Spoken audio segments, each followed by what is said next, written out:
యోగాతో బరువు తగ్గటం సులభం కేవలం 21 రోజుల్లో.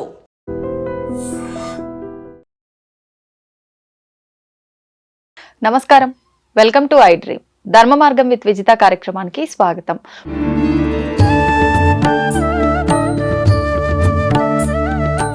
నమస్కారం గురుగారు. ఆశీర్వచనం తల్లి. గురుగారు, పెద్దవాళ్ళు చెప్తూ ఉంటారు సూర్యోదయానికి ముందరే లేవాలి అని చెప్పి.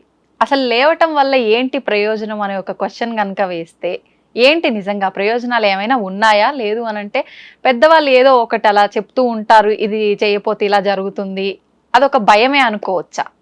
శ్రీ మహాగణాధిపతయే నమః. ఐం మహాసరస్వత్యే నమః. శ్రీ లలితాంబికాదేవియే నమః. అమ్మ, చాలాసార్లు చాలా రకాలుగా చెప్పుకొని ఉండవచ్చును. సూర్యోదయాత్ పూర్వము లేస్తే ఏం జరుగుతుంది, ఏమిటి ఉపయోగం? ఇది అద్భుతమైన ప్రశ్న. అంతే కదా, ఉపయోగం ఉంటేనే కదా ఏదైనా. ఉపయోగం లేకపోతే ఏం పని? ఒకటి మనకేమిటంటే అమ్మ, స్నానాలలో 3 రకాల స్నానాలు చెప్పారు. ఏమిటి 3 రకాల స్నానము అంటే దేవతా స్నానం, మనుష్య స్నానం, రాక్షస స్నానం అనేటువంటిది చెప్పినారు. 3 రకాలైన స్నానాలు.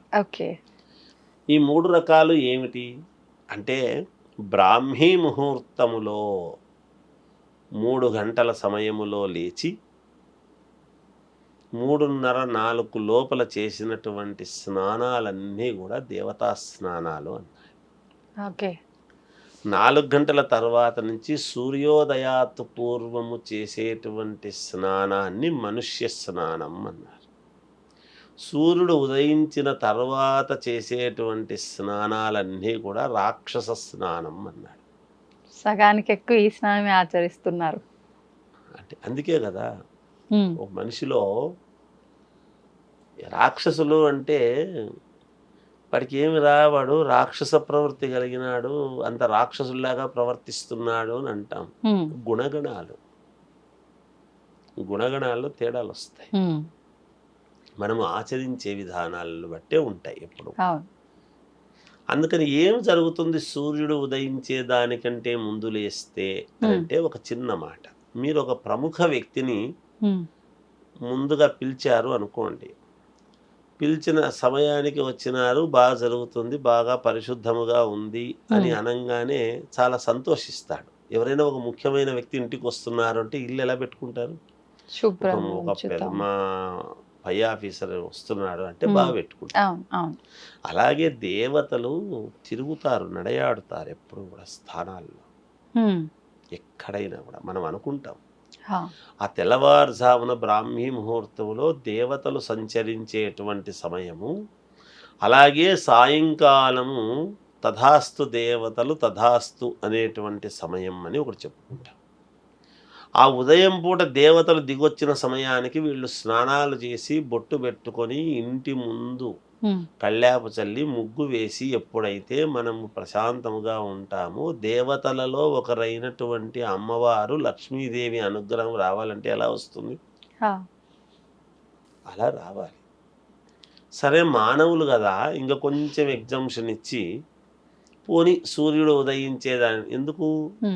మనకు భాస్కరుడు, ఉదయ భాస్కరుడు అంటే మనకు ఆదిత్య హృదయంలో కానీ దీంట్లో కానీ నవగ్రహాలకు రాజు అయినటువంటి సూర్యుడు ఎప్పుడైతే ఉదయించే సమయానికి మనకు లోకం, ఈ లోకం జగత్తంతా కూడా సూర్యుడు ఉదయించే సమయానికి యావత్ ఈ జీవకోటి మామూలుగా అందరూ కూడా లేచి ఉన్నారో, ఆ స్వచ్ఛమైనటువంటి ఉదయించేటువంటి సూర్యుడి యొక్క కిరణాలు మన మీద పడితే ప్రసన్నత, మానసికమైనటువంటి సంతోషము, ఇంట్లో నెగటివిటీ అనేటువంటిది ఉండకపోవటము. నువ్వే స్నానం చేయకపోతే ఇంట్లో తలుపులు ఎవరు తెరుస్తారు? ఆ తలుపులు తెరిచి ఉండాలి. సూర్యుడు ఉదయించే సమయానికి ఇంటి ముందు ముగ్గు, తలుపులు తెరిచి ఉండటము, ఇల్లంతా కూడా శుభ్రముగా ఉంది. ఆ శుభ్రముగా ఉన్నప్పుడు గనక సూర్యకిరణాలు ఇంట్లోకి ప్రవేశించినాయి అంటే, ఆ లేత కిరణాలు ఎప్పుడైతే పడుతూ ఉన్నాయో మన మనస్సులో ప్రశాంతత, ఇంట్లో నెగటివిటీ అనేటువంటిది ఉండకుండా పోవటము, అంతా పాజిటివ్గా ఉండటము. నువ్వు ఏ పూజ ఏ పునస్కారము చెయ్యకపోయినా సూర్యుడు ఉదయించేదానికంటే ముందు ఇంట్లో దీపారాధన చేసి ఊరికే అలా కూర్చున్నా 2 అగరబత్తీలు వెలిగించి ఇలా ఒక్క నెల రోజుల పాటు కంటిన్యూగా చేస్తే 2వ నెలకు గనక మీకు మేలు జరగలేదు అంటే నన్ను అడగండి. ఒక పద్ధతిగా ఒక నియమముగా ఓకే. ఎప్పుడైతే చేస్తారో ఖచ్చితంగా మేలు జరుగుతుందమ్మా. పంటలు ఎలా పండుతున్నాయి? పంటలు ఎలా పండుతున్నాయి? ఈరోజు ధాన్యము అని మనం అనుకుంటున్నాము కదా, తెల్లవారుజామునే రైతు లేచి వాడు సద్ది తయారు చేసుకొని సూర్యుడు ఉదయించే సమయానికి తోటలో ఉండి సేద్యం చేసుకుంటుంటాడు. కరెక్ట్. భూమాతను ఎప్పుడైతే సేద్యం చేసుకుంటూ దానికి కావాల్సినటువంటి నీళ్లు కట్టడము మంచి చెడ్డ చేసుకుంటూ ఉన్నాడో, అప్పటికే ఆ పని చేసుకుంటున్నాడో, ఆ కిరణాల ప్రసారం వలన ఆ భూమి సంతోషించి ఆ భూమాత మనకు ఇస్తూ ఉన్నది ఆహారం. మరి మనం ఇంట్లో ఇది కదమ్మా పాటించాల్సింది. మనము ఒక నెల రోజుల పాటు కంటిన్యూగా ఒక 30 రోజుల పాటు ఏక దీక్షగా తెల్లవారుజామున లేచి సూర్యుడి కంటే ముందు లేచి, ఇంట్లో ఒకరు లేస్తే కాదు మిగతా వాళ్ళందరూ వండుకోనుండి, ఒకరు లేస్తే మరి వాళ్ళది సాఫ్ట్వేర్ కదండి, వాళ్ళు వెళ్తారు కదండి, ఇవన్నీ అనవసరం. లేయాలి అంతే, అందరూ లేవాలి. మరి అందరూ లేచి ఉంటేనే కదా, అన్ని రూములు శుభ్రముగా లేచి తుడుచుకొని ఉంటేనే కదా ఉదయం. లేయాలి, లేచి ఉండి శుభ్రంగా చేసుకునేసి ఇంట్లో దీపారాధన చేసి, మీకు ఏ మంత్రము ఏ అనేది రాకపోయినా పర్వాలేదు, కాస్త 2 దీపారాధన చేసి అలా కూర్చొని ఉండిపోతే, సూర్యుడికి ఎదురుగా కూర్చొని ఉన్నాము, సూర్యకిరణాలు పడేటప్పటికి మామూలుగా సూర్యదేవాయ నమః అనుకుంటే చాలు, మిగతా మంత్రాలన్నీ అనవసరం. అలా అనుకుంటే నీ ఆరోగ్యము బాగుంటుంది, ఇంట్లో మానసికమైనటువంటి ఇది ఉంటుంది, నీకు పనులు కూడా చకచకా జరుగుతాయి. మనం అనుకునే దాన్ని బట్టే ఉంటుంది, ఎప్పుడు మనం మననం చేసుకునే దాన్ని బట్టి ఉంటుంది, మన మనస్సును బట్టి సంతోషం. అందుకే ఎక్కడ చెప్పినా ఏ పూజలో చెప్పినా చిత్త ఏకాగ్రత. చిత్తం అంటే మనస్సు ఏకాగ్రత. ఎక్కడి నుంచి వస్తుంది చిత్తం ఏకాగ్రత? మనము ముందు మనసు ప్రశాంతంగా ఉంటాయి. అప్పులు ఉంటాయి, అప్పుంది పొద్దున్న లేచిన వేళ అనుకుంటే కాదు, అనుకుంటే రాదు. ఈ అప్పుని తీర్చుకోగలను అనేటువంటి ఆత్మవిశ్వాసం నీలో ఉండాలి. ఆత్మవిశ్వాసం లేకపోతే చేసినప్పుడు చేసి డబ్బు తీసుకొని ఖర్చు పెట్టేటప్పుడు పెట్టుకొని కట్టేటప్పుడు ఫీల్ అయితే ఎట్లా? నేను కట్టలేదేమో, నాకు రాలేదేమో, నాకు చేయలేదేమో. వచ్చినప్పుడు ఎట్లా ఖర్చు పెట్టుకున్నావు? వచ్చినప్పుడు నువ్వే కదా ఖర్చు పెట్టుకున్నావు. అప్పుడు భగవంతుడు ఇచ్చినాడు అంటున్నావు, నువ్వు అడిగింటావు, నువ్వు సంతకం పెట్టింటావు, నీకు లోన్ వచ్చి ఉంటుంది, తీసుకొని ఉంటావు.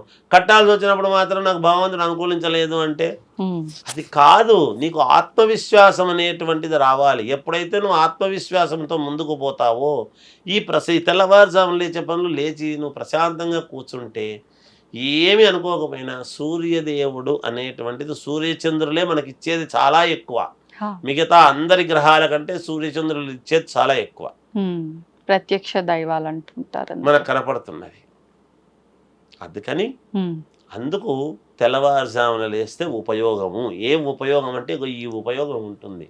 అప్పులు తీర్చుకోవాలనుకునే వాళ్ళు ప్రశాంతంగా ఏం చేయొద్దండి, తెల్లవారుజామున లేయండి, స్నానం చేసి దీపారాధన చేసి ప్రశాంతంగా సూర్యుడు వచ్చేదానికంటే ముందు కూర్చొని నేను ఎలాగైనా తీర్చుకోగలను అప్పు అనేటువంటి దృఢ సంకల్పంతో ఉండండి. ఖచ్చితంగా ఒక మార్గం దొరుకుతుంది. దీనికి ప్రూఫ్ ఎవరికి వాళ్ళకే తెలుస్తుంది.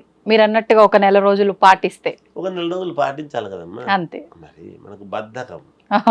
రాత్రి 12, 1 గంట, 2 వరకు ఈ సెల్ ఫోన్లు చెడగొడుతున్నాయి. దాంట్లో ఏవో చూస్తుండేది, అవి ఏమి పనికొచ్చేటివి ఉంటాయి, పనికిరాని ఉంటాయి. మనం ఎంతసేపు చూడాలనో, దేన్నైనా ఎంతవరకు వాడాలనో అంతవరకే వాడాలి. కరెంటును మనం ఎలా వాడుతున్నాం? పోయి ప్లగ్లో పెడుతున్నామా? లేదు, దానికి భయం ఉంది.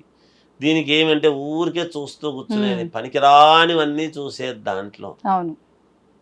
దాంట్లో ఎవరు అసలు దాంట్లో చెడిపోవడానికి మార్గాలు ఉన్నాయి, బాగుపడడానికి ఉన్నాయి. సమాజంలో 2 ఉంటాయమ్మా. నీకేది కావాలో ఎదుగుదలకు అది చూసుకో, అంతే. వాటి వల్ల లాభం లేదు. వాస్తవం గురుగారు మీరు చేసుకుంటే తెల్లవారుజామున లేయడం వల్ల చాలా మేలు జరుగుతుంది. యోగము వాళ్ళకు డబ్బు వద్దన్నా వస్తుంది. ధన్యవాదాలు గురుగారు. జయోస్తు. దీన్ని తవ్వండి, తవ్వుతూనే శివలింగం. పరమాత్మకు జీవా సరే దాన్ని అట్లా కప్పేసేయండి, చూపించదండి. Krishna is there. మూర్తి పూజ కాదు, సాక్షాత్ బ్రజేంద్ర నందన భగవాన్ ఉన్నారు మూర్తిలో. ఏమీ ఆశించకుండా ఆరాధించే వాళ్ళు కూడా ఉన్నారా ప్రభుజీ? నిజమైన భక్తి అంటే మనకు తెలియదు కాబట్టి